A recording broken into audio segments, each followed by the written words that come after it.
అల్పాభివృద్ధి దేశాలలో విదేశీ వ్యాపార ధోరణులు ఎలా ఉంటాయి?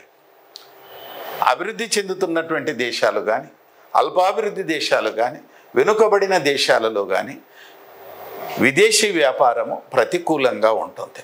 మరి విదేశీ వ్యాపారం అంటే ఏమిటి? ఎగుమతులను దిగుమతులను కలిపి విదేశీ వ్యాపారం అంటాం.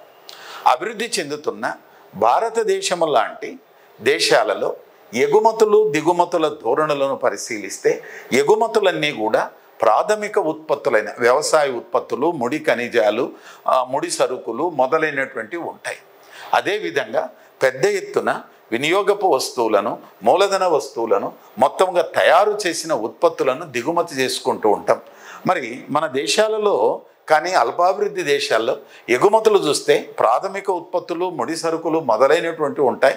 దిగుమతులు తయారీ రంగపు ఉత్పత్తులు కావచ్చు, మూలధన ఉత్పత్తులు కావచ్చు, వినియోగపు ఉత్పత్తులు ఉంటాయి. అయితే ఇక్కడ మీరు ఇంకొక పాయింట్ని కూడా గుర్తుపెట్టుకోవాలా. ఈ దేశాల నుంచి ఎగుమతులను చేయటం వల్ల విదేశాల నుంచి లభించే ఆదాయం తక్కువగా ఉంటుంది, మనం దిగుమతులకు చెల్లించే ఆదాయం అధికంగా ఉంటుంది. అందువల్లనే అల్పాభివృద్ధి దేశాలలో క్రెడిట్ అనేది తక్కువగా ఉంటుంది, డెబిట్ అనేది అధికంగా ఉంటుంది. ఈ కారణాల వల్ల ఈ దేశాలలో వాణిజ్య లోటు అధికంగా ఉంటుంది, కరెంటు ఖాతాలో లోటు అధికంగా ఉంటుంది. ఈ వాణిజ్య లోటు, కరెంటు ఖాతా లోటును భర్తీ చేసుకునడానికి అంతర్జాతీయ విత్త సంస్థల నుంచి రూపాయి రుణాన్ని పెద్ద ఎత్తున పొందుతున్నారు ఈ దేశాలు. ఫలితంగా ఈ దేశాలలో రుణభారం అనేది అధికమైపోతూ ఉన్నది. కనుక విదేశీ వ్యాపారంలో కానివ్వండి, వాణిజ్య లోటు కానివ్వండి, కరెంటు ఖాతా లోటు కానీ అధికంగా ఉండటం వల్ల ఆర్థిక వ్యవస్థ అస్థిరత్వానికి గురి అవుతుంటుంది.